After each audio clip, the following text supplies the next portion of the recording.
संघर्ष की आग में तपकर ही इंसान का असली चरित्र निखरता है और सच्ची अमीरी दिल की होती है, जेब की नहीं।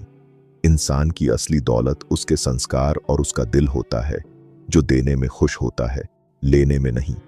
भूख सिर्फ पेट की नहीं होती, किसी को अपनापन खिलाकर देखो, दिल भी तृप्त हो जाएगा। सुबह का समय था, हल्की हल्की ठंडी हवा चल रही थी। कॉलोनी की गलियों में लोग अपने अपने कामों में व्यस्त थे। तभी एक लगभग 10 साल का बच्चा फटे पुराने कपड़ों में अपने कंधे पर अखबारों का गट्ठर लटकाए हुए एक बड़े से मकान के गेट के पास रुका। उसने धीरे धीरे गेट पर दस्तक दी। कुछ क्षणों बाद अंदर से एक मध्यम आयु की महिला निकली। उन्होंने अपनी शॉल को ठीक करते हुए दरवाजा खोला और थोड़े सख्त लहजे में पूछा, क्या चाहिए? बालक ने सिर झुकाए दयनीय स्वर में कहा, आंटी जी, क्या मैं आपका गार्डन साफ कर दूं? महिला ने थोड़ी ऊब भरी आवाज में कहा, नहीं, हमें कोई जरूरत नहीं है। बालक हाथ जोड़ते हुए विनती करने लगा, प्लीज आंटी जी, करा लीजिए ना, बहुत अच्छे से साफ करूंगा। महिला के हृदय में करुणा जाग उठी। उन्होंने ध्यान से देखा। लड़के की आंखों में एक अजीब सी मासूमियत थी। उसका दुबला पतला शरीर उसकी विपन्नता की कहानी सुना रहा था। उन्होंने नरम आवाज में पूछा, ठीक है, पर तुम इसके बदले कितने पैसे लोगे?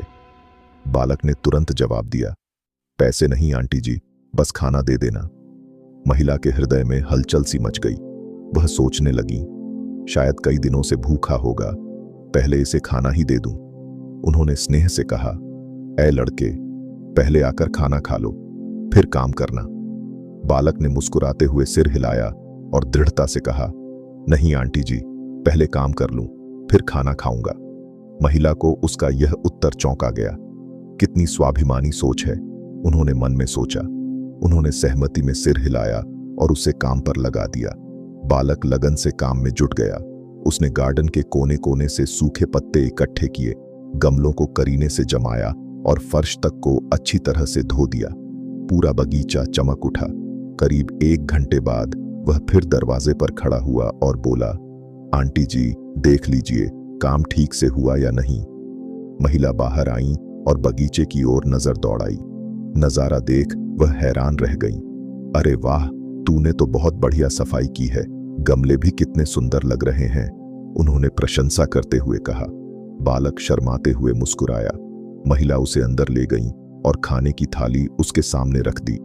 पर जैसे ही बालक ने थाली देखी, उसने अपनी जेब से एक छोटी सी पन्नी निकाली और चुपचाप उसमें रोटियां रखने लगा। महिला यह देखकर चौंक गई। उन्होंने उत्सुकता से पूछा, बेटा, भूखे पेट काम किया है तो अभी बैठकर खाना खा लो, जरूरत होगी तो और दे दूंगी। बालक की आंखों में नमी आ गई। उसने सिर झुकाते हुए धीरे से कहा, नहीं आंटी जी, मेरी माँ घर पर बीमार है। सरकारी अस्पताल से दवा तो मिल गई है, लेकिन डॉक्टर साहब ने कहा था कि दवा खाली पेट मत खाना। जब से बीमार पड़ी है, कुछ ढंग से खाया ही नहीं है। मैं यह खाना उन्हें देने के लिए ले जा रहा हूं। महिला का दिल भर आया। उनकी आंखों में आंसू आ गए। उन्होंने बिना कुछ कहे बच्चे को अपनी बाहों में भर लिया। तू कितना बड़ा आदमी है रे, उन्होंने कांपती आवाज में कहा। फिर वह तुरंत रसोई में गईं और ढेर सारी ताजी रोटियां और सब्जी एक साफ कपड़े में बांधकर बालक को दी। चलो, मैं भी तुम्हारे साथ चलती हूं, तुम्हारी मां को भी खाना खिलाती हूं। बालक की आंखें आश्चर्य से चमक उठीं। महिला बच्चे का हाथ थामे उसके घर पहुंची। वह एक टूटी फूटी झोपड़ी थी। अंदर जाकर देखा तो एक कृशकाय महिला खटिया पर लेटी थी। उनका चेहरा पीला पड़ चुका था, आंखों में थकान और शरीर में कमजोरी थी।